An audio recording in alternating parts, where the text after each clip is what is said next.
Selamat pagi Bapak Ibu semua dari Soho Global Health, Soho People. Pada kesempatan kali ini saya Atalia Limbong, biasa boleh dipanggil Ata. Saya dari World Specialist di PT Bank Sentral Asia. Pada kesempatan kali ini dalam webinar seriesnya Soho, saya akan menyampaikan materi yang saya dengar tadi katanya banyak di-request dari karyawan-karyawan Soho nih mengenai pensiun dengan judul kali ini adalah pensiun tanpa cemas, siap pensiun, siap finansial.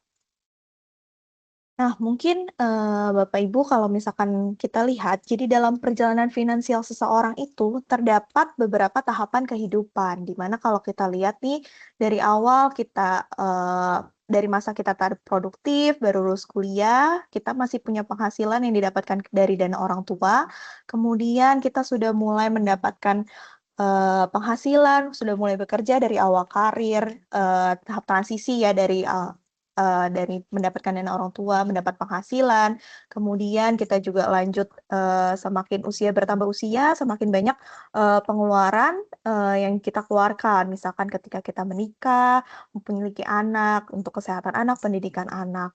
Nah, dalam perjalanan, kehidupan finansial kita, itu adalah, ada salah satu hal yang paling penting untuk kita siapkan, yaitu mempersiapkan dana pensiun.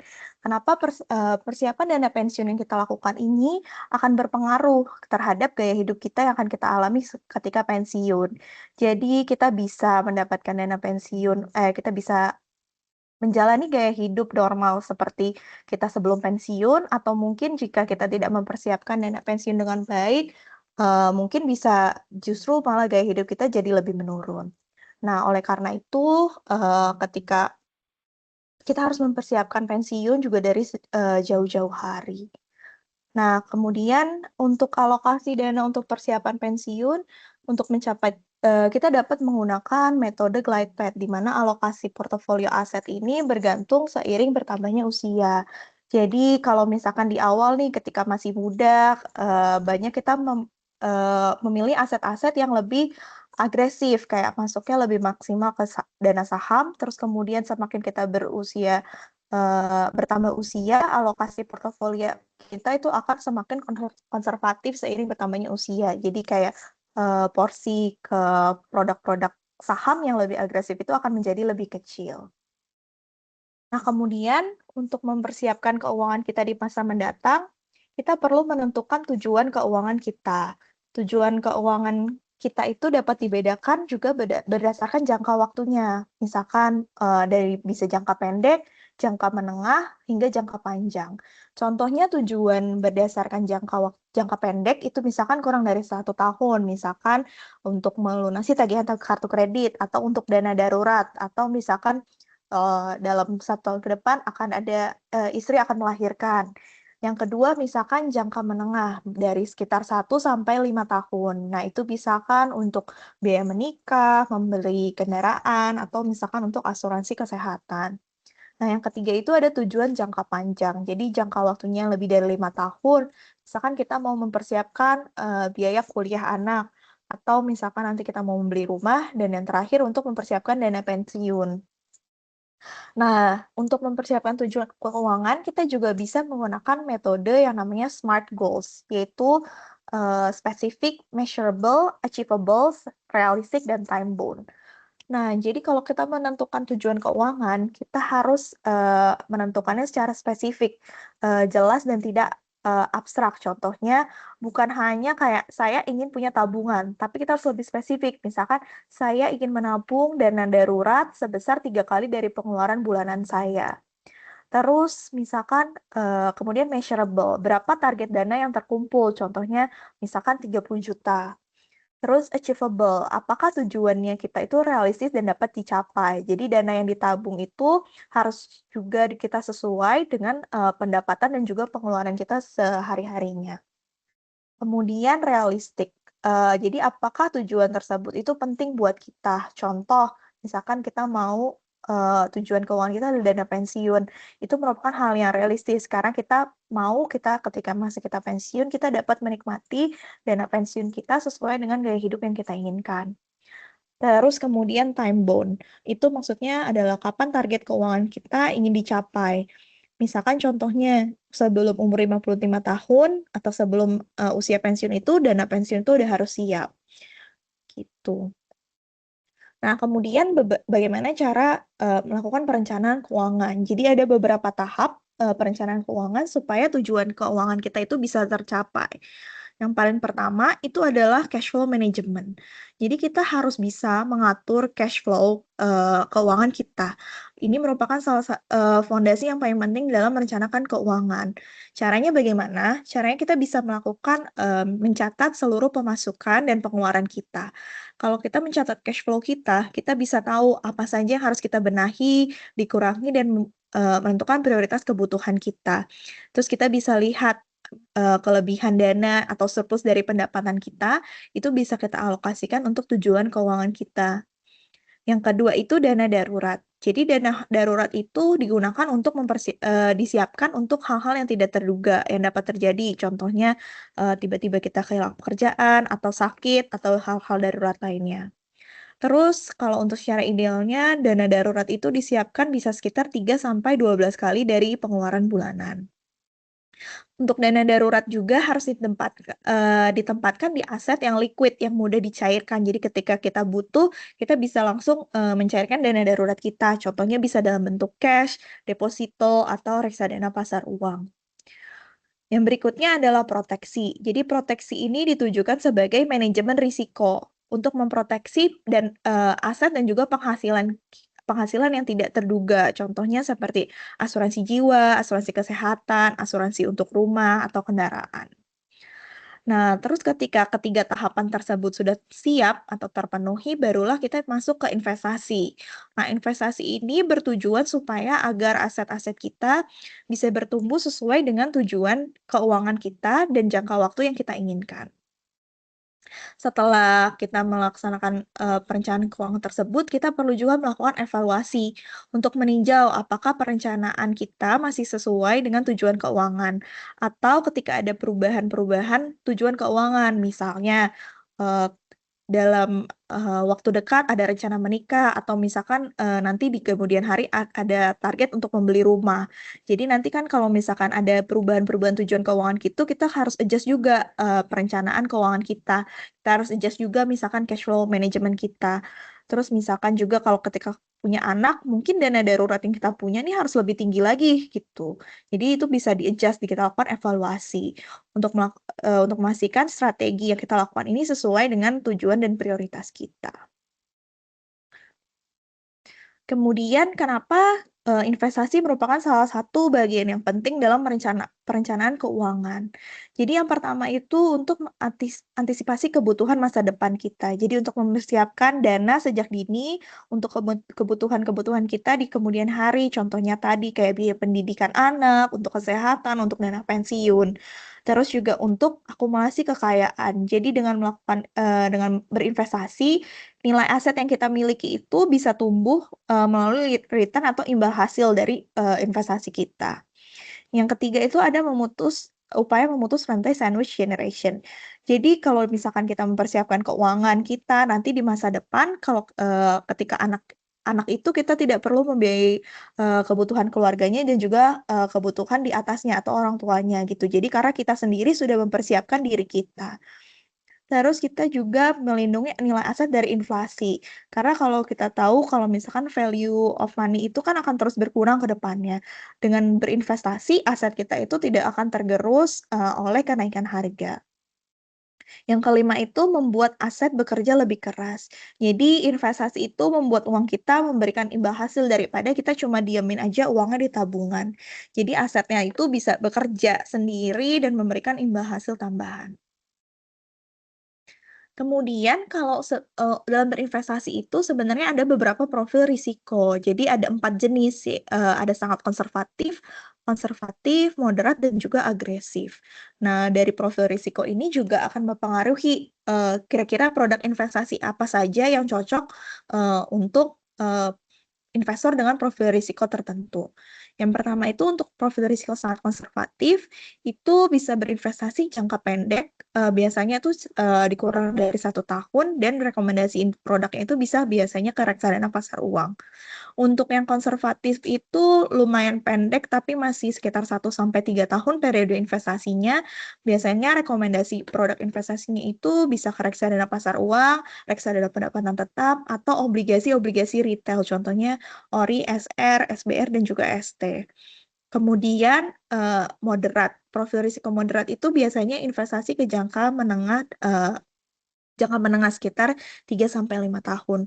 Untuk rekomendasi produk investasinya itu bisa ke produk obligasi FR, Indon, Indois dengan tenornya sekitar sampai 10 tahun, atau bisa ke reksadana pendapatan tetap dan juga reksadana campuran. Dan yang terakhir itu adalah profil risiko agresif, di mana biasanya investasinya lebih ke jangka panjang, lebih dari 5 tahun, terus biasanya bisa masuk ke produk instrumen investasi obligasi dengan jangka tenor sampai 30 tahun, terus masuk ke reksadana saham. Kemudian ada beberapa cara solusi investasi. Jadi ini juga sesuai dengan profil risiko dan juga produknya. Jadi yang pertama itu ada liquidity atau likuiditas. Dimana kalau misalkan liquidity ini itu risikonya itu merupakan risiko paling rendah dan juga parameter return-nya itu yang paling rendah. Jadi paling cocok untuk nasabah dengan risk profile sangat konservatif. Nah, itu kalau produk liquidity itu biasanya terdiri dari instrumen jangka pendek sehingga mudah dicairkan. Contohnya reksadana pasar uang atau obligasi di bawah 1 tahun. Mungkin juga bisa ke produk-produk deposito. Nah, apa sih sebenarnya bedanya deposito dengan reksadana pasar uang? Jadi kalau berdasarkan keuntungan, kalau misalkan deposito itu kan bunganya akan dibayarkan dalam periode tertentu. Kalau untuk reksadana pasar uang, nanti itu keuntungannya dalam pertumbuhan nilai aset dalam portofolionya. Untuk dari segi pajak, perbedaannya kalau deposito itu ada memiliki pajak untuk bunga atas deposito sebesar 20%.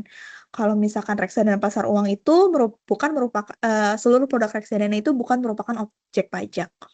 Nah, untuk secara likuiditas, kalau misalkan deposito itu tidak dapat dicairkan sewaktu-waktu sebelum jatuh tempo, kecuali membayar penalti atau biasanya bunga berjalannya tidak dibayarkan.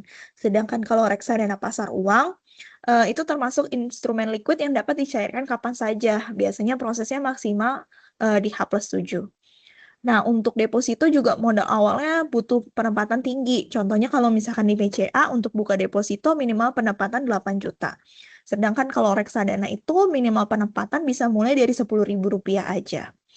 Nah, kalau risiko dari kedua produk ini, kalau misalnya deposito, bunga deposito akan turun ketika suku bunga BI turun.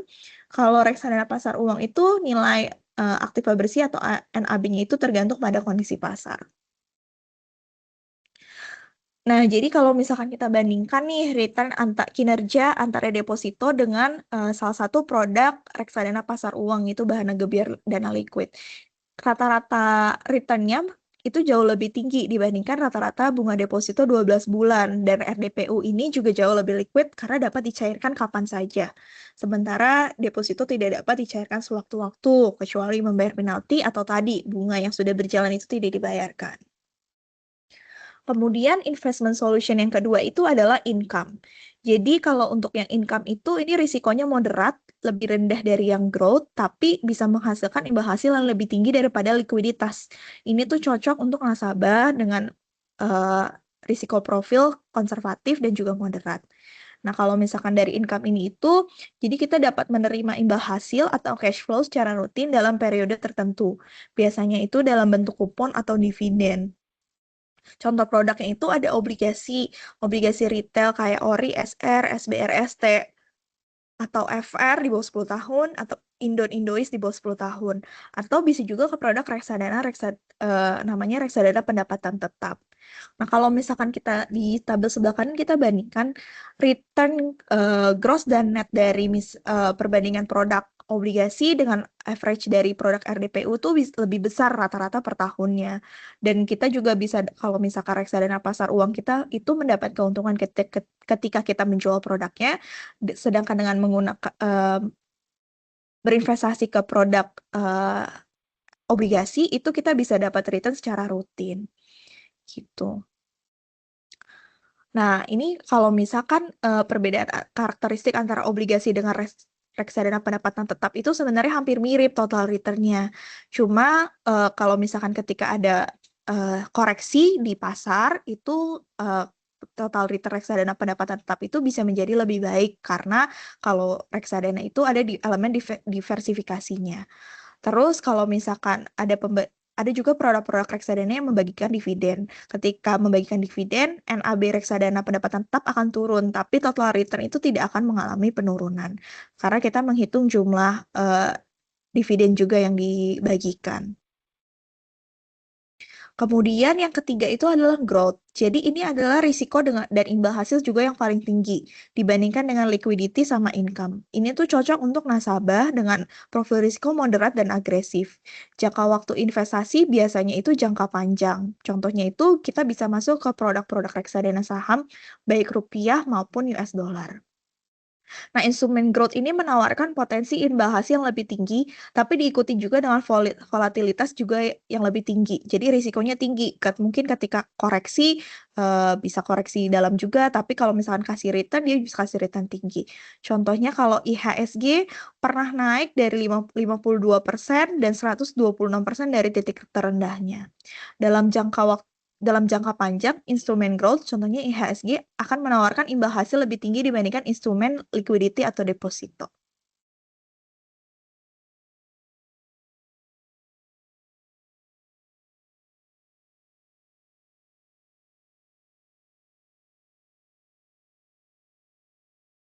Slide-nya udah keganti nggak ya?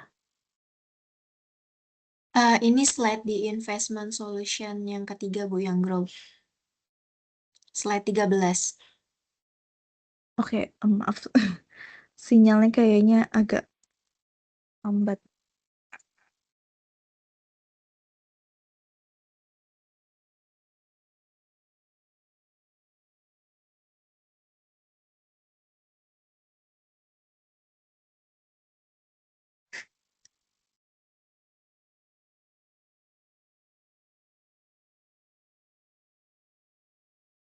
Ya, Bapak Ibu Small People sambil menunggu Ibu Atalia memperbaiki ininya ya slide-nya. Bapak Ibu yang memiliki pertanyaan silakan nanti dituliskan di kolom chat. Nanti kita akan bahas oleh Ibu Atalia di sesi Q&A atau Bapak Ibu juga bisa nanti raise hand saat sesi Q&A. Kita akan bahas bersama pertanyaannya dan Ibu Atalia akan memilih 5 pertanyaan terbaik yang akan mendapatkan gimmick dari BCA. Boleh, silakan Ibu Atalia dilanjutkan. Nah, jadi yang keempat itu ada investment solution diversification. Nah, diversifikasi ini merupakan teknik meminimalisir risiko dengan cara berinvestasi pada beberapa instrumen yang memberikan reaksi berbeda ketika kondisi ekonomi atau event ekonomi itu terjadi. Diversifikasi ini penting dalam portofolio manajemen, terutama untuk mencapai long-term financial goal dengan risiko terkendali. Contoh-contoh diversifikasi itu ada diversifikasi yang pertama diversifikasi mata uang. Ini bisa dilakukan dengan cara membagi porsi investasi ke dalam beberapa mata uang yang berbeda. Contohnya, misalkan masuk ada portofolio ke rupiah dan juga ke USD. Terus kemudian juga bisa diversifikasi geografis. Jadi membagi porsi investasi ke dalam wilayah yang berbeda. Contohnya, berinvestasi di negara maju dan juga negara berkembang. Terus yang terakhir ada diversifikasi sektor. Jadi bisa membagi porsi ke dalam beberapa sektor yang berbeda. Contohnya kepada saham defensif dan juga saham cyclical. Nah, ini ada contoh portofolio yang terdiversifikasi. Misalkan orang ini dia nyimpen duit cash 5%, ada ke reksadana saham blue chip 30%, saham small mid cap 15%, terus ada masuk ke obligasi pemerintah, obligasi korporasi, dan juga reksadana offshore, serta juga investasi ke properti. Nah, contohnya dari diversifikasi. Kalau misalkan di tahun itu pasar saham Amerika Serikat itu sempat turun karena adanya kenaikan inflasi dan juga suku bunga The Fed yang naik secara agresif. Namun kemudian pasar saham kembali rebound di tahun 2024 seiring fundamental dari sektor teknologi, terus juga euforia AI, terus terpilihnya Trump dengan kebijakan pro-growth. Nah, pasar saham Asia itu di tahun 2022 terkoreksi karena pengetatan kebijakan serta sentimen negatif dari zero COVID policy di China. Terus kinerja pasar saham Asia juga masih relatif tertekan sampai 2025. Karena belum pulihnya juga ekonomi di China. Terus serta terpilihnya Trump dengan kebijakan tarif agresif yang memicu trade war. Jadi kalau misalkan kita dilihat nih ada beberapa produk nih reksadana saham. Jadi contohnya kayak BNP Paribas Cakra. Ini tuh isinya produk-produk saham di US yang isinya ada produk-produk teknologi. Kelihatan kalau misalkan dia returnnya ada naik nih. Cuma kalau misalkan dibandingkan contohnya yang BNP Paribas Greater China itu tuh karena kondisi ekonominya di negara-negara China itu masih belum pulih, jadi returnnya juga belum menunjukkan kenaikan signifikan. Nah, kalau misalkan kita lihat nih, jadi kalau misalkan kita diversifikasi, contohnya ini adalah diversifikasi geografis ya, jadi kita bisa mendapatkan return dari kondisi negara-negara negara maju dan juga negara berkembang. Diversifikasi ini dapat meminimalisir risiko volatilitas dan meningkatkan imbal hasil dari portofolio kita. Nah, ini kita kembali lagi nih ke glide path yang tadi. Jadi kalau misalkan kita menentukan alokasi portofolio aset kita untuk mencapai target dana pensiun pada usia pensiun yang kita inginkan, nanti kita kalau misalkan mulai dari mengaplikasikan metode glide path ini untuk mengatur portofolio kita. Misalkan kita ketika masih usia 20 tahunan atau sampai 40 tahunan, kita masih juga bisa masuk ke produk-produk equity atau kita pilihnya investment solution yang growth lebih banyak dibandingkan investment solution yang tadi kayak income atau misalkan yang liquidity. Nanti seiring bertambahnya usia, jadi portofolio aset kita juga profil risikonya akan semakin konservatif seiring bertambahnya usia karena kita sudah tidak bisa menerima volatilitas dari produk-produk investasi. Jadi bisa semakin konservatif eh, alokasi asetnya. Nah, investasi di BCA sendiri. Jadi kita punya ada dua produk investasi utama di BCA. Yang pertama itu ada obligasi dan juga reksadana. Nah, untuk produk investasi di BCA itu kita punya obligasi pemerintah. Jadi obligasi pemerintah itu adalah surat berharga yang diterbitkan oleh pemerintah Republik Indonesia, baik dalam mata uang rupiah maupun dalam valuta asing, yang dijamin pembayaran bunganya dan pokoknya oleh negara Republik Indonesia. Contoh produknya ada ORI, SR, SBR, ST, FR, dan Indon dan juga Indois. Jadi kalau untuk yang ORI, SR, SBR, ST, dan FR ini dalam bentuk rupiah, Indon, Indois itu dalam bentuk USD. Apa saja sih manfaat dari obligasi pemerintah? Yang pertama itu kita bisa mendapat kupon atau imbalan secara rutin. Jadi bisa per bulan atau ada juga yang per 6 bulan. Kemudian kita bisa berinvestasi murah aja, cuma mulai dari 1 juta. Terus kita bisa dapat potensi capital gain, terus ada bebas biaya transfer kupon atau imbalan yang masuk ke rekening kita. Terus produk obligasi pemerintah ini bisa dijadikan agunan. Dan kita berpartisipasi untuk perkembangan APBN negara kita. Nah, untuk risiko dari obligasi pemerintah itu ada risiko capital loss, perubahan kondisi ekonomi dan politik, dan juga risiko likuiditas. Kemudian yang kedua itu ada reksadana. Nah, jadi reksadana ini adalah wadah yang dipergunakan untuk menghimpun dana dari masyarakat, pemodal untuk selanjutnya diinvestasikan ke dalam portofolio efek oleh manajer investasi. Nah, ini juga tersedia dalam mata uang IDR dan USD. Manfaat investasi dari reksadana itu adalah pengelolaan profesional karena yang mengelola dana kita itu adalah manajer investasi yang sudah profesional. Terus kita bisa sekalian diversifikasi dari proyek investasi kita juga, terus likuiditas dan transparansi, terus potensi pertumbuhan nilai investasi, dan dia itu terjangkau karena bisa mulai dari 10.000. Kemudian reksadana ini juga bukan merupakan objek pajak. Kemudian risiko investasi reksadana itu adalah berkurangnya nilai unit penyertaan, perubahan kondisi ekonomi dan politik, risiko likuiditas, dan juga risiko nilai tukar. Nah, jadi kalau reksadana ini kita lihat bagaimana reksadana bekerja gitu. Jadi kalau masyarakat pemodal atau investor akan memberikan dana, nanti akan dijadikan reksadana. Nah, reksadana ini yang mengatur adalah manajer investasi. Nanti kita dapat bentuknya itu, kita pegang itu adalah unit penyertaan dari reksadananya. Nah, reksadananya itu ada beberapa jenis, yaitu ada pasar uang, reksadana pasar uang di mana ini merupakan 100% isinya instrumen pasar uang, yaitu deposito dan obligasi di bawah 1 tahun. Terus juga pendapatan tetap. Nah, reksadana pendapatan tetap itu isinya minimal 80% masuk ke obligasi. Bisa obligasi pemerintah, bisa juga ke obligasi korporasi, baik jangka panjang maupun jangka pendek. Kemudian ada reksadana campuran. Reksadana campuran ini maksimal 75% itu instrumen gabungan antara pasar uang, obligasi, dan juga saham. Kemudian ada reksadana saham, bisa reksadana saham onshore atau offshore. Ini isinya minimal 80% saham. Selain itu ada juga reksadana indeks. Reksadana indeks ini bisa reksadana indeks obligasi atau indeks saham. Jadi bisa mengacu kepada indeks tertentu isi portofolionya. Nah, kalau misalkan kita berinvestasi di reksadana, itu tuh kita udah melakukan diversifikasi. Karena satu produk reksadana itu portofolionya itu terdiri lebih dari satu jenis produk. Dan biasanya rata-rata lebih dari 10 jenis produk.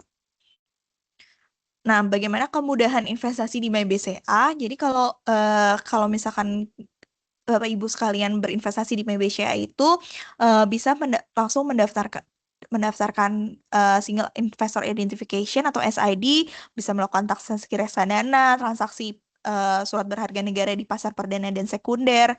Kita juga bisa melakukan perbandingan produk, mengecek portofolio investasi, dan juga ada fitur baru yaitu Investment Gold. Kemudian kemudahan lainnya itu kita juga ada namanya Wealth Insight. Jadi Bapak Ibu bisa dapat informasi up to date nih tentang kondisi pasar dan edukasi. Jadi langsung di aplikasi MyBCA. Terus ada notifikasi investasi jatuh tempo kalau misalkan Bapak Ibu ada produk jatuh tempo, dan juga info dan promo. Misalkan kita sedang ada promo untuk reksadana, atau contoh misalnya ada libur bursa atau perubahan suku bunga dan lain-lain. Nah, jadi di aplikasi ini Bapak Ibu bisa melakukan transaksi perbankan dan juga investasi dalam satu aplikasi aja. Mungkin saya akan tampilkan sedikit video ini cara mendaftarkan SID obligasi atau mendaftarkan investasi di MyBCA.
Nah, berikut tadi cara mendaftar untuk investasi di MyBCA ya Bapak Ibu. Nah, selain itu juga tadi yang saya bilang ada fitur Wealth Insight. Jadi kalau di MyBCA itu kita ada namanya fitur Wealth Insight, di mana kalau itu kita bisa lihat yang pertama ada market insight, kondisi pasar terkini. Jadi ini biasanya ada weekly market update dari tim BCA. Kemudian juga ada education mengenai produk highlight dan juga artikel-artikel. Terus kemudian ada events. Jadi misalkan informasi terkait event terkait investasi. Misalkan ketika kita lagi ada promo-promo biasanya ada di situ juga. Sekian dari saya. Ini ada quote sedikit. Jadi invest for the long haul, don't get too greedy and don't get too scared. Terima kasih dan happy investing. Saya kembalikan ke Ibu Ayu. Ya, terima kasih Ibu Atalia atas pemaparan materinya. Kita akan masuk ke sesi Q&A ya, Ibu Atalia. Ini sudah ada beberapa pertanyaan yang masuk di kolom chat. Namun sebelum kita bahas pertanyaannya, saya ingin menanyakan terlebih dahulu nih ke Ibu Atalia. Kita kan saat ini melihat kondisi ekonomi sedang dinamikanya ya Bu ya, lagi penuh dengan dinamika dan juga ketidakpastian ekonomi. Hal ini kan akan menjadi perhatian tersendiri nih Bu, khususnya bagi karyawan-karyawan yang sedang mempersiapkan masa pensiunnya ya Bu. Nah, dalam kondisi ekonomi yang tidak menentu seperti saat ini, Bu, menurut Ibu, strategi investasi seperti apa yang relatif lebih aman, Bu, untuk calon pensiunan, Bu? Silakan, Bu Atalia. Jadi kalau seperti Bapak Ibu tahu ya kalau misalkan kondisi ekonomi ini sekarang ini lagi banyak gejolak gitu ya, mulai dari mungkin dari luar Indonesia juga, dari dalam Indonesia juga. Jadi secara global memang masih penuh ketidakpastian. Nah, kalau misalkan untuk instrumen investasi apa sih sebenarnya yang cocok dan aman nih kalau misalkan kondisi ekonomi sekarang sedang tidak stabil gitu. Nah, kita perlu fokus bisa ke produk-produk yang stabil pergerakannya dan bisa memberikan return secara rutin gitu ya. Nah, contohnya itu yang pertama bisa masuk ke instrumen pendapatan tetap atau obligasi yang income tadi. Karena kan kalau misalkan produk obligasi itu kita bisa mendapatkan return secara rutin gitu setiap bulan atau setiap 6 bulannya. Jadi kita masih bisa mendapatkan pendapatan yang secara tetap lah atau bisa ke reksadana pendapatan tetap. Nah, terus kita juga bisa masuk kalau misalkan yang lebih konservatif, yang lebih takut lagi, mungkin takut masuk ke obligasi, ya paling aman memang masuk ke instrumen pasar uang. Jadi ini dananya bisa liquid, kita maksudnya bisa cairkan kapan aja dan return risikonya juga paling rendah gitu. Paling itu jawabannya, Bu. Ya, terima kasih Bu Atalia. Nah, selain dengan kondisi ekonomi nih Bu ya, yang mungkin dalam praktiknya ya Bu ya, ada orang-orang yang sudah memiliki kesadaran penuh untuk mempersiapkan keuangannya di masa pensiun. Namun ada juga mungkin ya Bu, orang-orang yang belum memiliki kesadaran atau bahkan tidak memiliki kesempatan untuk merencanakan dana pensiunnya sejak dini. Nah, ada yang mungkin baru mau mulai mempersiapkan keuangannya ketika masa pensiunnya sudah semakin dekat. Nah, menurut Ibu, bagaimana ada langkah prioritas apa Bu yang bisa segera dilakukan bagi orang yang merasa terlambat dalam mempersiapkan dana pensiun? Dan ini relate juga nih Bu sama pertanyaan dari Ibu Rumiris. Jika karyawan belum mempersiapkan investasi seperti yang dijelaskan tadi, namun sudah mendekati masa pensiun, misalnya akan pensiun dalam 1 tahun mendatang, instrumen apa yang dinilai paling tepat? Atau bagaimana cara mensiasatinya agar tetap mampu secara finansial di masa pensiun? Silakan Ibu Atalia. Oke, terima kasih pertanyaannya Bu Ayu dan juga Bu Rumiris. Nah, jadi kalau misalkan mungkin kan kita nih baru awam nih ketika saat-saat udah mendekati pensiun kita baru ngerti nih kalau misalkan sebenarnya ada produk investasi, kita harus menyiapkan dana pensiun gitu. Nah, kalau misalkan kita masih punya agak sedikit banyak waktu gitu ya. Nah, kita bisa mulai nih menghitung kira-kira kebutuhan pensiun kita itu berapa. Seperti contoh yang tadi saya bilang melakukan perencanaan keuangan, kita harus melihat nih kira-kira kita mau target ketika pensiun berapa, berarti kita harus lihat nih per bulannya kita butuh berapa, berarti menentukan cash flow kita juga. Jadi kayak biaya hidup apa yang harus kita kurangi. Atau misalkan kita juga bisa menambah penghasilan kayak gitu. Nah, kalau misalkan untuk produk instrumen investasinya tadi kan kita bisa yang pertama itu mungkin kalau udah mendekati waktu pensiun, kita bisa masuk ke instrumen yang cocok itu bisa masuk juga ke obligasi atau juga reksadana pendapatan tetap. Kenapa? Karena mungkin jangka waktunya kan udah nggak banyak lagi gitu ya. Kalau misalkan kita masuk ke produk, misalkan ke produk yang risikonya lebih tinggi seperti saham itu kan biasanya tujuannya untuk disimpan dalam jangka panjang. Jadi kalau misalkan dalam jangka panjang mungkin akan terlalu lama kita menunggunya gitu. Nah, kita juga bisa jadi kalau misalkan udah jangka waktunya sedikit, kita harus menghindari juga yang terlalu volatil. Jadi kalau misalkan kayak obligasi, kita aman, terus juga imbal hasilnya itu lebih tinggi daripada deposito. Jadi misalkan Bapak Ibu, mungkin kan kalau pensiun kan nanti akan dapat dana pensiun gitu ya dari perusahaan gitu. Nah, itu Bapak Ibu bisa masukin ke obligasi pemerintah, itu nanti Bapak Ibu juga bisa dapat return secara rutin yang bisa Bapak Ibu jadikan untuk pengeluaran Bapak Ibu sehari-hari, cash flow Bapak Ibu sehari-hari gitu. Nanti atau bisa juga masuk kalau untuk dana daruratnya bisa masuk ke yang pasar uang gitu. Jadi sebenarnya kalau Baik. misalkan nggak ada kata terlambat sih untuk berinvestasi gitu. Baik, terima kasih Bu Atalia. Kita langsung aja ya Bu ya bahas pertanyaan yang sudah masuk di kolom chat. Namun Bapak Ibu yang ingin bertanya langsung dengan Ibu Atalia boleh langsung raise hand ya. Nanti pertanyaannya akan kita bahas bersama. Pertanyaan yang pertama dari Pak Wisnu Wardana, Bu. Menurut Ibu Atalia terkait dengan investasi emas itu bagaimana Bu? Sekarang ini kan emas antam lagi susah nih Bu. Apakah ada rekomendasi selain emas antam? Apakah UBS atau Galeri 24, Bu? Silakan, Bu Atalia. Oke, baik Pak Wisnu, terima kasih atas pertanyaannya. Nah, kalau misalkan untuk investasi emas, mungkin kalau sekarang ini kita kalau mau cari beli emas batangan itu udah cukup susah ya, karena kan memang banyak yang susah dicari lah kalau emas batangan gitu ya. Nah, mungkin alternatif lainnya itu Pak Wisnu bisa membeli emas dari secara digital gitu. Jadi Pak Wisnu bisa melakukan investasi emas, tapi mungkin memang kita nggak bisa dapat apa namanya fisiknya gitu, emas fisiknya. Jadi nanti bisa ditukarkan, tapi Pak Wisnu masih bisa secara rutin untuk nabung emasnya sendiri gitu. Nah, kalau investasi emas ini memang masih ternilai bagus karena emas itu merupakan salah satu safe haven aset. Jadi kalau ketika terjadi volatilitas di pasar gitu adalah emas adalah salah satu yang paling aman gitu. Jadi memang masih cukup bagus untuk membeli emas. Nah, kemarin kan sempat koreksi emas tuh sempat naik tinggi juga di beberapa minggu lalu dan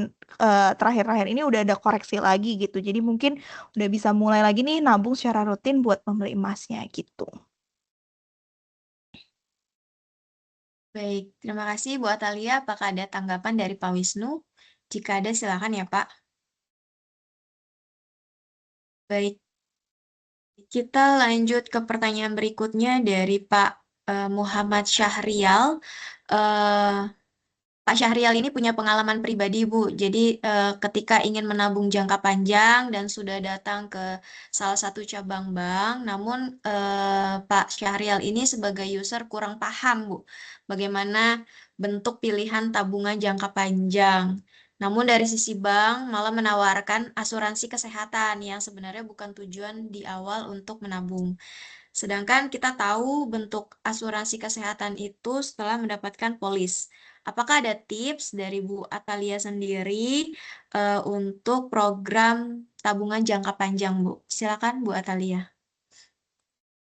Oke, terima kasih atas pertanyaannya Pak Syariel. Jadi kalau misalkan tabungan jangka panjang ini kira-kira maksudnya untuk asuransi dana pensiun ataukah tabungan apa aja gitu Pak yang Bapak pengen gitu. Kalau misalkan asuransi kesehatan emang jujur emang tidak align ya dengan tujuan Bapak karena kalau misalkan asuransi kesehatan itu kan lebih ke untuk risiko kesehatan ketika terjadi kita sakit gitu kan memang tidak sesuai dengan tujuan awal. Kalau misalkan untuk tabungan sih kalau misalkan memang untuk jangka panjang tadi seperti yang saya bilang kalau misalkan Bapak mungkin lebih bisa nih mendapatkan risiko yang tinggi gitu ya, itu Bapak bisa masuk ke produk-produk reksadana saham.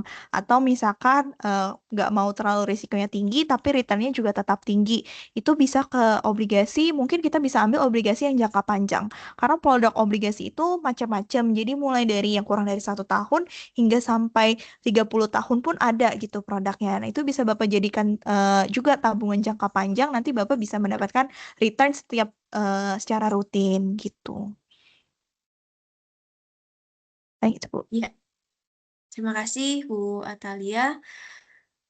Silakan ya Pak Syariel jika ada tanggapan. Kemudian pertanyaan berikutnya dari Ibu Labibah, izin bertanya, lebih bagus mana Bu Atalia, reksadana atau obligasi atau deposito di bank Bu? Nah, kalau mungkin tadi aku sudah sempat tunjukin juga ya Bu, perbedaannya antara reksadana, deposito atau obligasi. Nah, kalau misalkan untuk reksadana sendiri itu ada dapat keuntungan yang namanya diversifikasi Bu. Jadi satu produk reksadana itu kan akan diinvestasikan ke berbagai jenis produk. Jadi misalkan kalau misalkan ke reksadana pasar uang, antara reksadana pasar uang dibandingkan deposito, contohnya ini ya Bu tadi, reksadana pasar uang dibandingkan deposito itu bisa ngasih return sebenarnya lebih tinggi reksadana pasar uang. Kenapa? Karena tadi ada diversifikasi. Terus kalau misalkan dibandingkan deposito, dibandingkan rata-rata bunga deposito dia lebih tinggi juga. Nah, kalau misalkan reksadana pasar uang selain masuk ke deposito-deposito, juga ada masuk ke obligasi di bawah 1 tahun yang bisa kasih return lebih tinggi. eh Terus juga kalau misalkan dibandingkan dengan obligasi, nah kalau obligasi beda lagi. Kalau obligasi kalau misalkan dibandingkan dengan deposito lebih tinggi return dari obligasi. Kenapa? Karena obligasi juga risikonya lebih tinggi dibandingkan deposito. Gitu. Jadi sebenarnya untuk lebih bagus tergantung dari tujuan ibu nih. Kira-kira ibu mau ngambil yang return lebih tinggi, ibu bisa masuk ke obligasi atau reksadana pendapatan tetap. Kalau misalkan pingin yang lebih aman, bisa ke reksadana pasar uang gitu.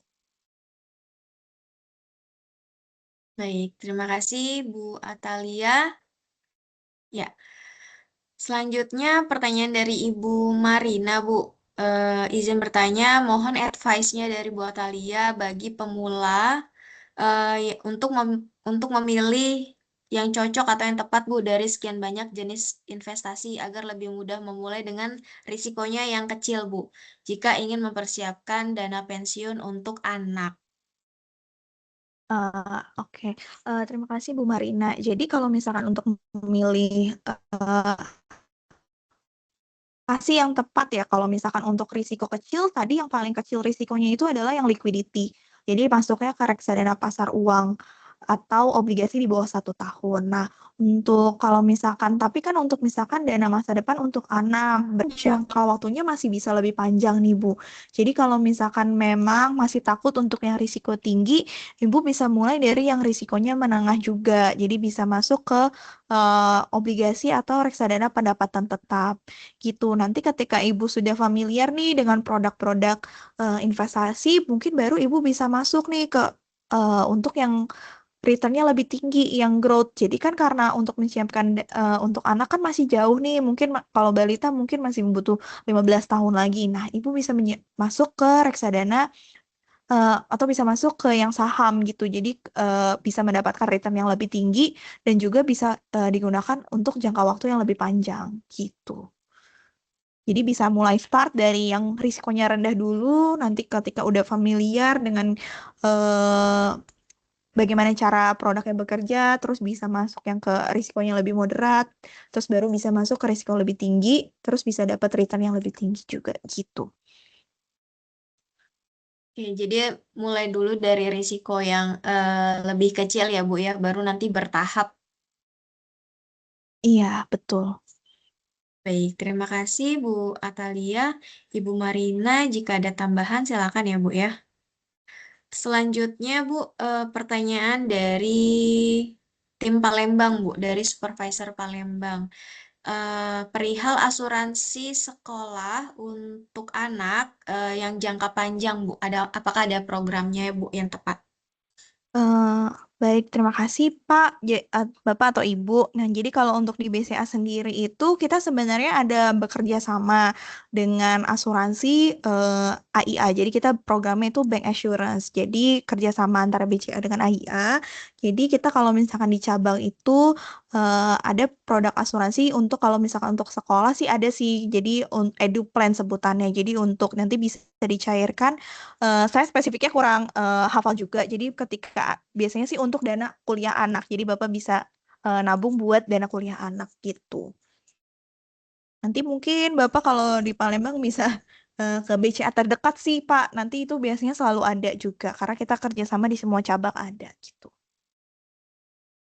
Baik, terima kasih Bu Atalia. Selanjutnya pertanyaan dari Palembang juga Bu, ini dengan Bapak atau Ibu Apran ya. Eh, Orang tua saya dulu selalu mengajarkan jika ada uang selalu bilang untuk beli emas ya Bu ya, karena emas harganya ya naik naik naik seperti itu ya Bu ya. Tapi saya tidak pernah diajarkan kapan harus jual emas. Jadi hanya dibilang untuk beli emas. Nah, oleh karena itu sebaiknya dalam hal investasi, jika kita memilih emas, bagaimana cara pengelolaannya yang baik, Bu? Eh, eh, oke, terima kasih. eh, Pak Pran ya atas pertanyaannya. Jadi benar ya kalau orang tua orang tuanya mengajarkan kalau untuk beli emas ya. Kenapa? Karena emas itu emang harganya tuh selalu naik ya. Kalau misalkan dari beberapa tahun yang lalu juga masih naik terus nih emasnya. Jadi kalau emas itu sebenarnya dipakai tuh sebenarnya bukan kayak untuk seperti trading saham ya, dijual beli jual beli kayak gitu, tapi lebih untuk melindungi nilai aset kita. Jadi aset kita ini nggak akan termakan oleh inflasi gitu. Jadi nilai uang kita tuh akan selalu bertambah gitu. Kalau misalkan Bapak misalkan ada rencana untuk menjual emas ya bisa digunakan ketika butuh dana darurat misalkan dijual sebagian-sebagian, jangan langsung dijual semuanya gitu. Karena emas ini yang akan menjaga nilai aset kita gitu, mengamankan aset kita ketika kondisi ekonominya lagi nggak stabil gitu. Karena emas adalah aset yang paling aman lah yang disebut safe haven aset gitu. Oke, jadi ketika harganya lagi naik turun, baiknya tetap disimpan dulu ya Bu ya, jika Iya, belum ada kebutuhan seperti itu ya Bu ya. betul. Karena kan saat ini kita bisa melihat Ibu ya, ketika emas lagi Mm-mm. harganya naik atau lagi turun itu pasti akan rame tuh di galeri-galeri ya. Betul gitu. Jadi eh, ya bisa misalkan kalau misalkan lagi susah nih kayak yang tadi tuh kalau misalkan susah cari emas fisiknya kita bisa menabungnya dengan dari yang digital gitu sih. Kalau misalkan dijual mungkin jangan sekaligus dijual semuanya jadi bisa dijual sebagian sesuai dengan tujuan kita dan kebutuhan kita pada saat itu gitu. Ya, jadi jangan dijual semuanya agar kita juga masih memiliki persiapan untuk dana pensiun ya Bu ya. Iya. Baik, kita lanjut ke pertanyaan berikutnya dari Ibu Farelia. Izin bertanya di saat IHSG sedang turun, Bu, saat ini, bagaimana cara kita bisa merasa aman bagi yang berinvestasi di beberapa saham? Apakah baiknya kita berinvestasi di market yang aman seperti reksadana atau obligasi, Bu? Silakan, Bu.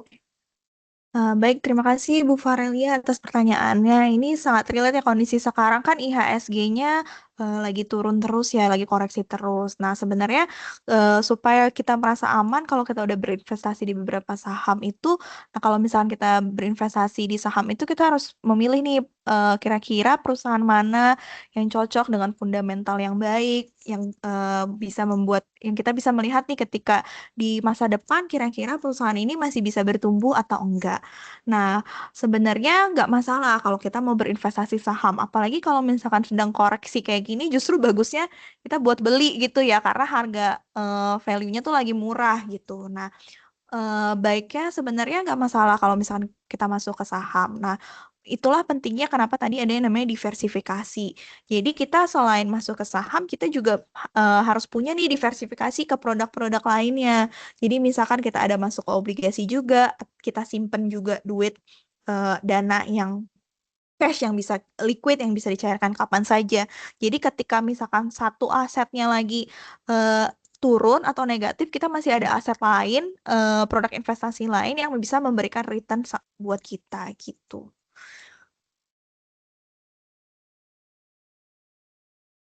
Oke, Bu. Ya, apakah ada tanggapan dari Ibu Farelia? Jika ada, silakan Bu Farelia.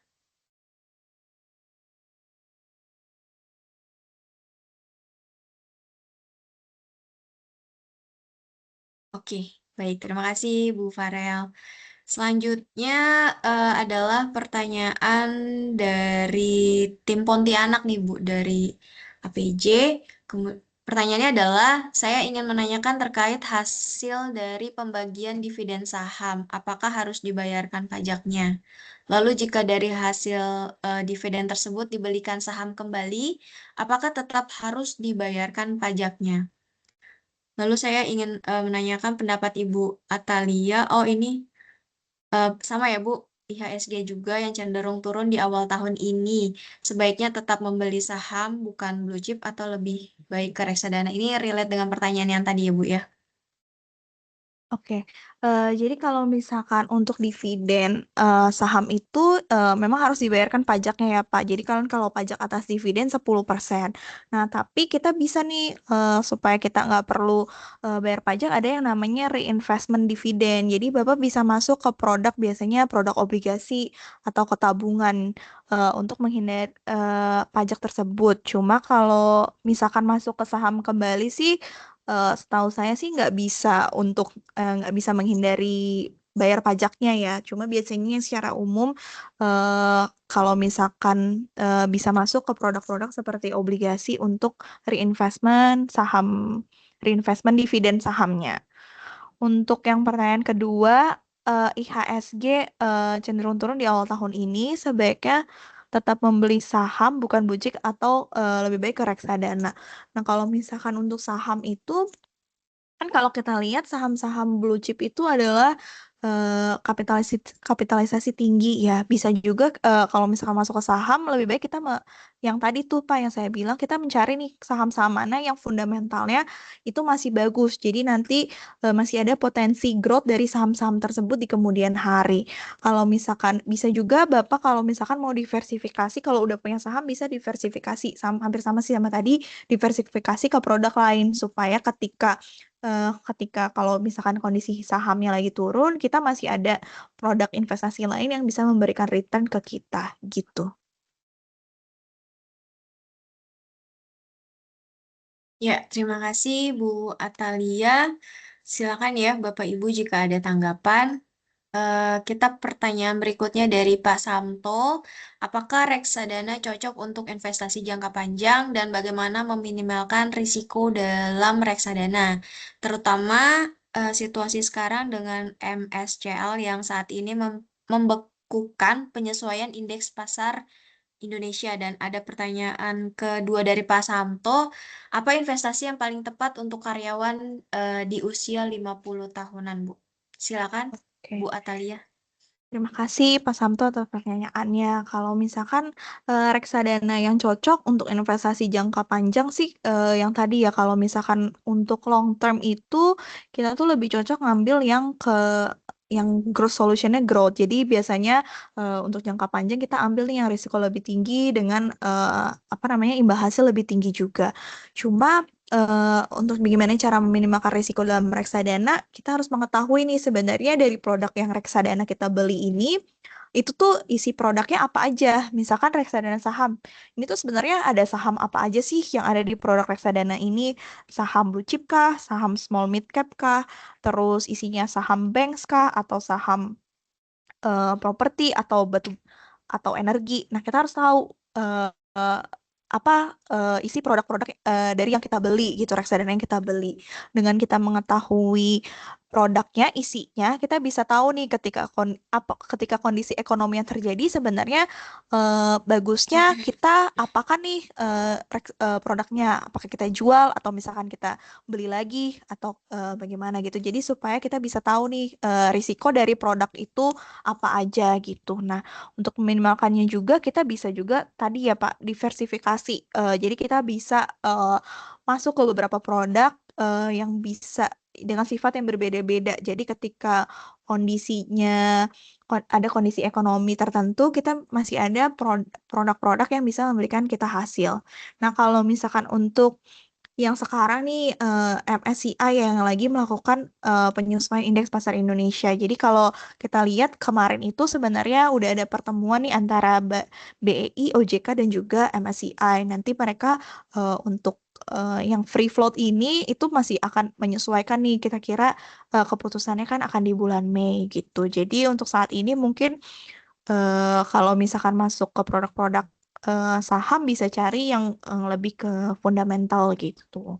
Nah, untuk yang paling tepat untuk karyawan usia 50 tahunan mungkin kalau misalkan sekarang sih Pak, mungkin kalau misalkan memang Bapak sendiri masih mau nih masuk ke produk yang beresiko sih nggak masalah, Bapak bisa masuk ke saham gitu. Cuma kalau sekarang maunya udah lebih konservatif gitu ya Pak, kayak yang tadi di glide dari sliding glide path sekarang itu ya, Bapak bisa lebih banyak ke produk-produk yang masuknya ke yang bonds gitu. Jadi Bapak bisa dapat return yang stabil gitu setiap secara rutin gitu. Next Baik, Bu. apakah ada tanggapan dari Pak Samto? Silakan Pak Samto. Sebetulnya gini, bisa langsung ya. Kalau Ya, yang silakan namanya Pak. 50-an itu Mbak Mm-mm. Atalia berarti kan Gen X nih ya, yang maunya resiko yang low, Iya, low, low gitu. Tapi iya, tetap kita safe dari sisi iya. ininya. Kira-kira yang saran dari Mbak Atalia dengan stylenya Gen X yang maunya yang low Mm-mm. risk itu apa ya? Sarannya itu aja mungkin. Nah, kalau menurut saya sih bisa masuk ke obligasi sih, obligasi pemerintah. Kenapa, Pak? Karena obligasi pemerintah kan pertama aman, dijamin oleh pemerintah gitu. Dan dia tuh macam-macam juga. Jadi ada yang cuma di bawah 10 tahun pun ada. Tapi Bapak bisa dapat return secara stabil gitu. Bapak bisa dapat misalkan ada masuk ori gitu, bisa dapat return setiap bulannya gitu. Jadi Bapak bisa mendapatkan bulanan, tapi ya nilainya dia kan jangka pendek gitu, jangka pendek cuma 3 tahun. Nah itu kan nggak terlalu lama, jadi nggak akan memberikan risiko volatilitas dari obligasinya tuh nggak tinggi gitu. Oke, thank you Mbak Atalia, thank you Mbak Ayu. Iya, sama-sama Terima Pak. kasih Pak Samto. Kita lanjut ke pertanyaan berikutnya dari Pak Mervin. Antara deposito dengan reksadana, mana yang lebih direferensikan untuk investasi jangka panjang, Bu? Nah, kalau misalkan antara deposito dengan reksadana ya Pak, kalau deposito sih sebenarnya lebih cocok untuk jangka pendek, untuk likuiditas. Kenapa? Karena deposito itu dia memang lebih mudah dicairkan ya, jangka waktunya singkat dan juga returnnya juga nggak terlalu tinggi kalau deposito. Nah, kalau misalkan reksadana untuk investasi jangka panjang itu bisa antara reksadana pendapatan tetap atau reksadana saham. Kalau misalkan reksadana pasar uang juga lebih cocoknya untuk yang jangka pendek gitu. Baik, apakah ada tanggapan Pak Mervin?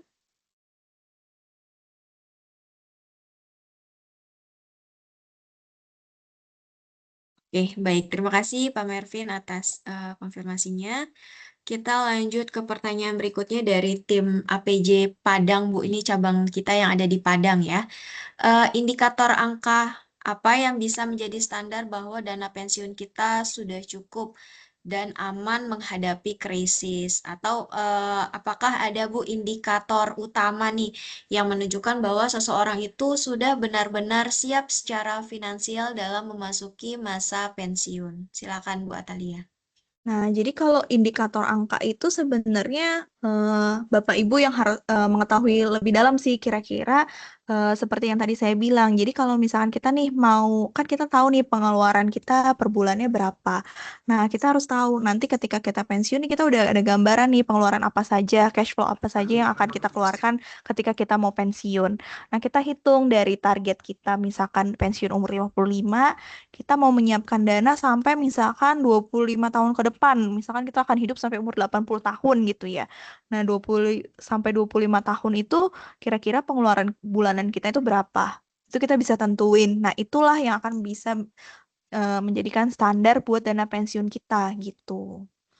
Supaya kita misalkan bisa menjalani gaya hidup sesuai dengan sebelum kita pensiun. Ya, terima kasih Bu Atalia. Jadi memang akan challenge tersendiri ya Bu ya. Kita harus menyesuaikan gaya hidup kita agar persiapan finansial di masa pensiun kita juga tetap aman ya Bu ya. Betul. Baik, terima kasih Bu Atalia. Kita lanjut ke pertanyaan berikutnya dari Pak Ferdi. Pak Ferdi ingin bertanya mengenai return obligasi pemerintah semakin ke sini semakin turun. Saat ini di rate 5 sampai dengan 6%. Beberapa tahun lalu masih 7 sampai 8%. Bagaimana pandangan ke depan? Apakah akan semakin rendah karena perlu menyesuaikan saving, Bu? Silakan, Bu Atalia. Terima kasih pertanyaannya Pak Ferdiano. Jadi kenapa return obligasi pemerintah ini semakin turun, Pak? Jadi sifatnya obligasi itu, dia itu berbanding terbalik dengan suku bunga. Kalau misalkan suku bunganya itu tinggi, returnnya itu akan, harga obligasi itu akan semakin rendah. Jadi returnnya akan semakin tinggi. Sorry. Kalau suku bunga, kan suku bunga saat ini semakin turun kan Pak. Jadi untuk obligasi itu dia biasanya yang pemerintah terbitkan itu dia menyesuaikan sama suku bunga saat ini, suku bunga BI saat ini ada spreadnya gitu. Jadi misalkan karena sekarang suku bunga BI udah di sekitar 4%-an, makanya obligasi itu rate-nya itu cuma di 5 sampai 5%-an. Kalau kemarin ketika suku bunga tinggi, suku return dari obligasi pun dikasihnya tinggi. Jadi kalau misalkan sebenarnya dalam prinsipnya itu kalau misalkan suku bunga tinggi itu harga obligasi biasanya akan turun gitu. Kalau misalkan karena kenapa harga obligasi turun? Karena nanti investor itu akan memilih produk investasi yang lebih aman. Jadi kan kalau suku bunga biasanya deposito gitu ya.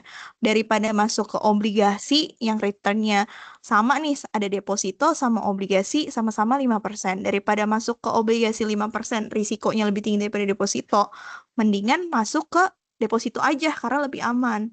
Begitu kebalikannya, kalau misalkan suku bunga rendah, kan suku bunga misalkan suku bunga rendah, terus harga obligasi kan, suku bunga rendah kan deposito tuh harganya, deposito bunganya juga ikut rendah gitu kan. Ya, orang-orang akan mencari produk yang ngasih return lebih tinggi, yaitu masuk ke obligasi. Makanya nanti biasanya kalau misalkan suku bunganya rendah, harga obligasi itu akan naik. Jadi kalau pemerintah nerbitin obligasinya juga nggak bisa ngasih return yang tinggi-tinggi gitu.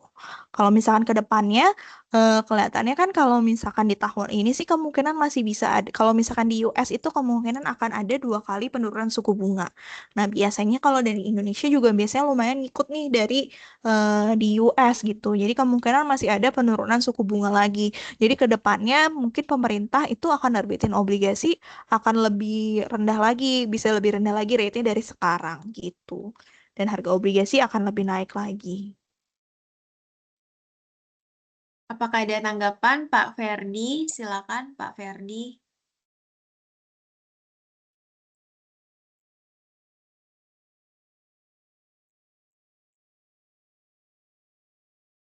Baik, kita lanjut ke pertanyaan berikutnya dari tim Surabaya dengan Ibu Nani. Kalau misalkan kita sisa uang yang bisa disisihkan untuk investasi hanya 500.000 Bu, sebulannya misalnya ya. Nah, investasi apa yang cocok untuk senilai tersebut Bu? Nah, kalau misalkan investasi yang cuma 500.000 nih Bu, bisa kita masuk ke produk reksadana. Kenapa? Karena reksadana ini kan tadi bisa kita investasi dengan jumlah yang kecil. Jadi Bapak Ibu bisa masuk, Ibu bisa masuk misalkan ke produk reksadana pasar uang. Jadi Ibu bisa sisihkan nih dananya supaya dananya nggak cuma di tabungan aja. Jadi Ibu bisa tetap dapat return juga. Bisa masuk ke reksadana pasar uang atau bisa juga masuk ke reksadana pendapatan tetap.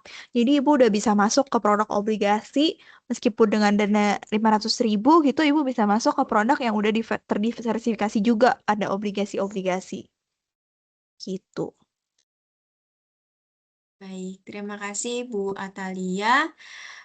Kita lanjut ke pertanyaan berikutnya ya Bu ya dari Ibu Magdalena terkait dengan SID Bu.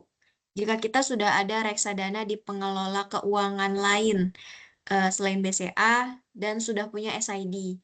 Saat kita hendak mendaftar investasi di BCA, apakah SID nanti dapat yang baru atau menggunakan SID yang sama dengan yang sudah dimiliki dari pengelola jasa keuangan sebelumnya, Bu? Nah, jadi sebenarnya kalau SID kan namanya Investor Identification kan Bu. Sebenarnya nomor SID-nya itu dimanapun Ibu berinvestasi, mau Ibu ada punya sekuritas, mau ada investasi di bank lain itu akan sama nomor identifikasinya. Cuma kalau kita baru pertama kali berinvestasi di BCA, di BCA tetap harus mendaftar supaya masuk nih nomor SID-nya ke BCA karena kan beda beda sistem Bu dari pengelola jasa keuangan lainnya gitu. Jadi tetap harus didaftarkan, tapi nanti nomor SID-nya akan sama gitu. Oke, jadi akan tetap memiliki SID yang sama ya, Bu ya. Iya. Di bank manapun gitu ya, Bu ya. Iya, nomornya akan sama, tapi kalau sebelum bertransaksi investasi di BCA tetap harus didaftarkan terlebih dahulu supaya tercatat nih nomornya di kita bisa bertransaksi gitu. Baik, terima kasih Bu Atalia atas penjelasannya. Kemudian ada pertanyaan dari Pak Wisnu yang tadi sudah eh, ada pertanyaan di awal juga terkait dengan tabungan emas. Apakah ada di MyBCA, Bu? Nah, kalau untuk di MyBCA sendiri belum ada tabungan emas, Pak. Cuma kalau kita dari anak perusahaan kita itu ada namanya program di BCA Syariah, ada program menabung emas. Jadi kayak menyicil emas nantinya bisa mulai dari 5 gram atau 10 gram. Itu tuh nanti Bapak bisa cicil misalkan selama 12 bulan. Jadi tapi harganya itu yang dicicil nggak akan naik. Jadi sesuai dengan harga awal. Misalkan saat ini harga emas 2.800.000, beli emas 10 gram nanti harganya sesuai dengan itu, terus ada bunganya juga, tapi ada bunganya. Nanti di akhir setelah selesai cicilan akan dapat emas fisiknya. Biasanya sih dari Antam sih emas fisiknya gitu. Untuk dari BCA-nya sendiri sih belum ada untuk tabungan emasnya.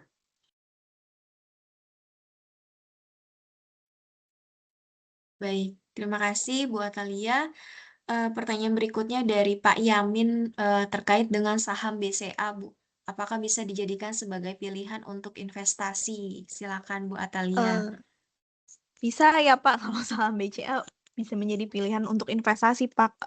Karena biasanya kan kalau misalkan BCA ini dan juga kita ada beberapa bank lain juga yang masuk ke apa namanya saham dengan kapitalisasi tinggi. Nah kalau misalkan Bapak masuk BCA, boleh nih Pak, karena harganya lagi lumayan ya di 7 ribuan juga gitu. Kalau misal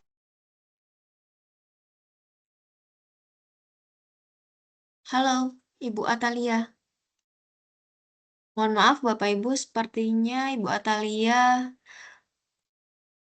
mengalami gangguan. halo, Sebentar ya. Iya, halo Bu, Ibu iya Atalia. sorry tadi kayaknya ke remove deh. Bentar Silakan ya Bu. Bu Atalia. Kita lanjut pertanyaan berikutnya ya Bu ya. Iya. Ini terkait dengan obligasi deposito, apakah memiliki risiko, Bu, terutama saat penarikan dananya? Jadi untuk obligasi ya, jadi obligasi sebenarnya ada risikonya. Jadi kalau obligasi itu ada yang namanya risiko harga. Jadi kalau obligasi itu ketika kita beli, nanti itu bisa diperjualbelikan ke antar investor. Seperti yang tadi saya bilang, kalau misalkan kondisi ekonominya, kondisi suku bunganya itu lagi tinggi. Biasanya kalau suku bunga tinggi itu harga obligasi akan turun. Nah, jadi kalau misalkan kita beli nih obligasi, terus suku bunga lagi tinggi, harga obligasi turun. Nah, bisa jadi tuh ada yang namanya risiko capital loss. Jadi ketika kita mau jual obligasi kita, bisa jadi lebih rendah daripada modal yang kita beli. Tapi bisa juga kebalikannya. Misalkan kita beli ketika kondisi suku bunga lagi tinggi, kita jual ketika suku bunga lagi rendah, harga obligasinya naik. Nah, itu juga bisa ada capital gain. Kita bisa untung dari penjualan harga obligasi kita gitu. Jadi ada risikonya kalau obligasi gitu. Baik, terima kasih atas jawabannya. Bu Atalia, kita sudah membahas seluruh pertanyaan yang masuk di kolom chat. Bapak Ibu, apakah ada yang ingin raise hand? Jika ada, silakan dapat bertanya langsung dengan Ibu Atalia. Nah, setelah tadi ya Bu ya, kita kan membahas nih persiapan dana pensiun yang dari berbagai eh, instrumen gitu ya. Nah, bagaimana nih Bu?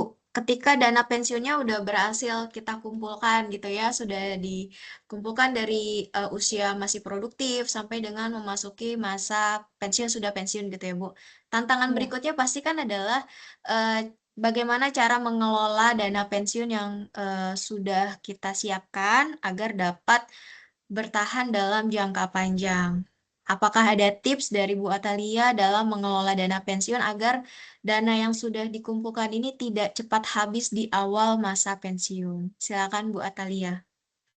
Oke, jadi eh, yang tadi ya mungkin yang saya sebutkan gimana supaya dana pensiun nggak cepat habis yang tadi. Jadi sebenarnya kita harus menghitung dulu nih kira-kira cash flow kita itu sebenarnya biasanya secara rutin itu berapa banyak gitu. Nah, baru kita siapkan selama setiap bulan.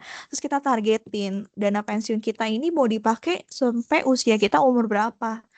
Misalkan dari pensiun umur 55 tahun maunya sampai umur 80 tahun atau 90 tahun. Nah, kita harus hitung nih kira-kira berapa dana yang kita butuhkan.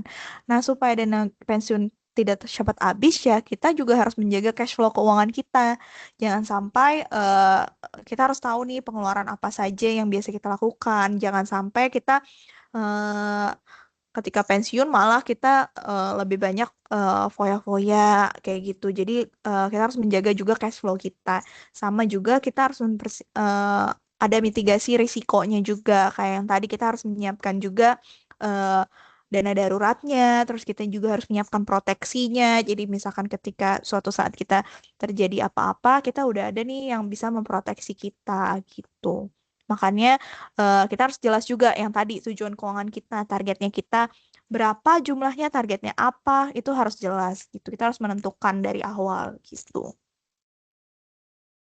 Baik, jadi Supaya harus ya, ya, jadi penting ya Bu ya untuk memitigasi risiko agar dana yang udah kita siapkan di masa produktif dapat bertahan gitu ya dan dapat ya, aman secara finansial sampai eh, dalam jangka waktu yang lama. Nah, selain tadi kita sudah membahas tentang investasi, nah kita kan selain kebutuhan hidup sehari-hari nih Bu ya, pasti ada salah satu aspek juga yang seringkali menjadi kekhawatiran terbesar saat memasuki masa pensiun, yaitu biaya kesehatan nih Bu. Nah, hmm, cenderung yang akan meningkat ketika bertambahnya usia. Menurut betul. Bu Atalia, bagaimana cara kita bisa mengelola risiko kesehatan yang bisa menjadi potensi beban finansial terbesar di masa pensiun, Bu? Nah, yang untuk mengelola risiko kesehatan yang pasti tadi ya kita harus mempersiapkan namanya proteksi untuk kesehatan kita.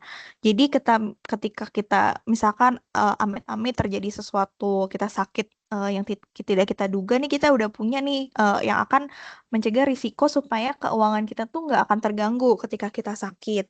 Yang kedua itu yang pasti Bapak Ibu kita harus menjaga kesehatan dari sejak muda ya. Jadi kita harus selain juga mempersiapkan risikonya, kita juga dari dalam diri kita harus mempersiapkan juga menjaga kesehatan kita dari muda. Jadi kalau misalkan contohnya saya sendiri nih, saya punya risiko diabetes gitu. Nah, itulah kita nggak boleh dari sejak sekarang, sejak dini nggak boleh banyak-banyak makan minum yang manis-manis kayak gitu. Itu Bapak Ibu sendiri nih yang tahu risiko dari diri sendiri. Misalkan penyakit-penyakit apa yang potensial, yang keturunan kayak gitu. Nah, kita juga harus rajin juga nih ngecek mungkin medical check up untuk mengetahui gitu kondisi tubuh kita gitu. Nah, selain dari mempersiapkan keuangannya juga mempersiapkan dari diri kita juga. Mungkin itu sih, Bu. Ya, jadi tidak hanya aspek eh, keuangan, tapi juga dari sisi kesehatan juga sangat penting ya Bu ya, kita maintain dari saat ini. Sehingga dana pensiun yang sudah kita siapkan bisa kita gunakan untuk memenuhi kebutuhan hidup, namun meminimalkan untuk biaya eh, untuk pengobatan. Jadi pentingnya menerapkan gaya hidup sehat, tidak hanya sehat Betul. secara kesehatan, namun juga sehat secara finansial ya Bu ya. Finansial, betul. Baik, kita sudah membahas seluruh pertanyaan yang masuk di kolom chat. Apakah Bapak Ibu masih ada pertanyaan? Boleh langsung raise hand. Baik, dari Pak Yani. Silakan Pak Yani. Ya, eh, siang Pak Ayu sama siapa? Mbak siapa? Atta, Pak. Ibu Atalia. Ibu Atalia. Kalau saat ini di properti, eh, apakah ada risiko kalau investasinya di properti gitu? Oke. Itu aja tanya Kalau saya. Terima misalkan, kasih. oke, siap.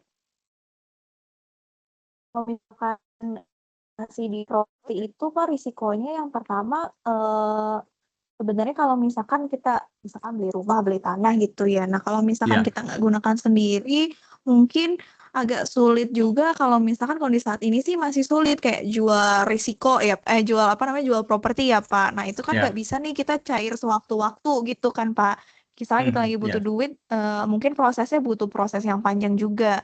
Ada juga ya. biaya-biayanya juga kalau misalkan investasi di properti gitu. Cuma mungkin kalau misalkan paling itu sih Pak kalau misal risiko dari properti ya, misalkan terus juga bisa juga nih misalkan, risiko kalau misalkan sebenarnya tadinya ternyata harga propertinya nggak naik gitu. Nah itu juga bisa Ah, menjadi risiko. Jadi kita malah jadi nggak untung gitu, kayak gitu sih ah, Pak. Jadi sebenarnya sih nggak masalah Pak berinvestasi, di properti, cuma kita harus tahu juga kalau misalkan kita butuh, eee, itu kan berarti kan bisa menjadi pilihan untuk yang jangka panjang. Kalau misalkan Eee, untuk jangka pendek yang, nggak bisa sih untuk investasi di properti, yang penting kita mengetahui nih risikonya, bagaimana gitu. Kalau misalnya kita butuh dana yang bisa cair kapan aja ya, bisa jangan jangan berinvestasi di properti gitu sih, Pak.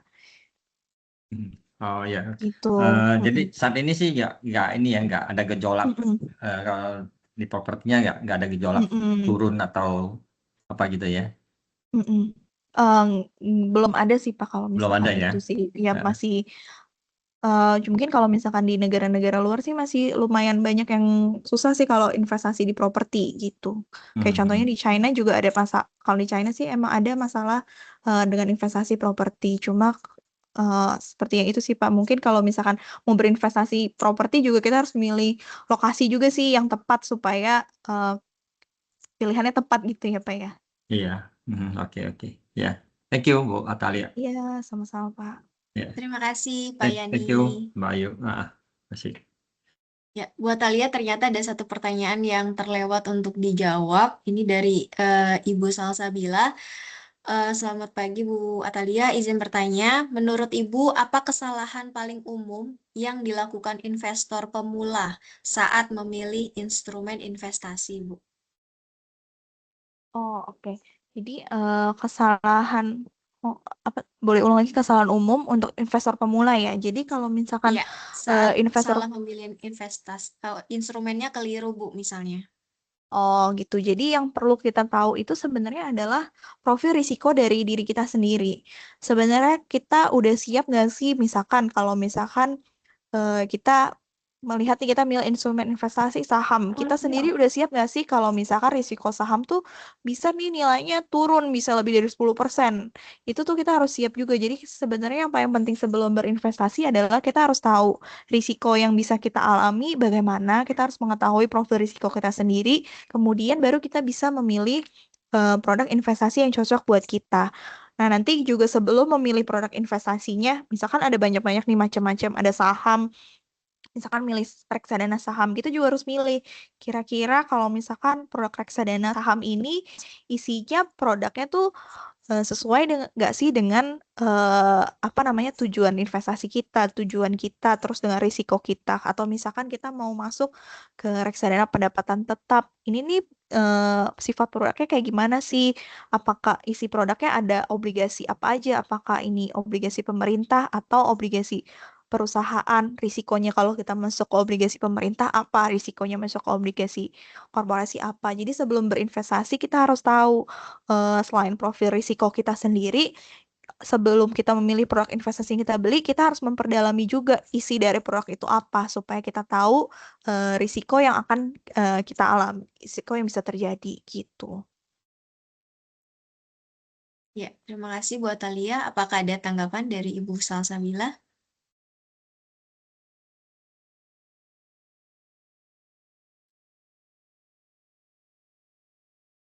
Baik, rasanya sudah cukup ya Bu Salsa ya. Baik Bu Atalia, terima kasih kepada Bu Atalia atas pemaparan materi yang sangat komprehensif dan juga insightful untuk kami semua karyawan Soho Global Health. Kita telah mendapatkan banyak pemahaman baru, mulai dari pentingnya perencanaan keuangan sejak dini, strategi pengelolaan dana pensiun dan investasi yang tepat, hingga bagaimana menyesuaikan gaya hidup kita tidak hanya secara finansial tapi juga menerapkan gaya hidup yang sehat ya, agar tetap mandiri dan juga sejahtera di masa pensiun. Semoga materi ini bisa memberikan gambaran yang lebih jelas untuk kita semua, Bapak Ibu Soho People, sekaligus mendorong kita untuk mulai meninjau dan mempersiapkan kondisi finansial masing-masing. Karena pada akhirnya masa pensiun yang tenang bukan terjadi secara kebetulan, melainkan hasil dari perencanaan yang matang dan juga keputusan finansial yang bijak. Apakah ada closing statement dari Ibu Atalia? Baik, terima kasih Bapak Ibu Soho People atas kesempatannya dan waktunya dan juga pertanyaan-pertanyaannya yang cukup sangat-sangat menarik.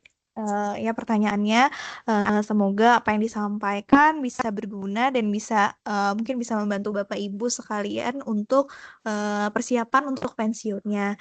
Nah mungkin Bapak Ibu nanti saya izin share nomor handphone juga. Mungkin kalau misalkan Bapak Ibu ada pertanyaan lanjutan yang mau ditanyakan gitu ke saya. Jadi saya share di kolom chat ya. Atau nanti bisa dari Ibu Ayu, bisa share, bantu share juga. Gitu. Terima kasih Terima atas kasih closing atas waktunya. statement-nya Ibu Atalia. Saya juga ingin mengucapkan terima kasih kepada Pak Rosario dari Bank Sentral Asia yang sudah mensupport atas terselenggaranya Financial Talk hari ini. Terima kasih, Terima Pak kasih. Rio. Terima kasih juga Bu Ayu, Bu Riris, Bapak Ibu semua, terima kasih banyak. Bu Atalia juga terima kasih. Terima kasih, Mario. Ya.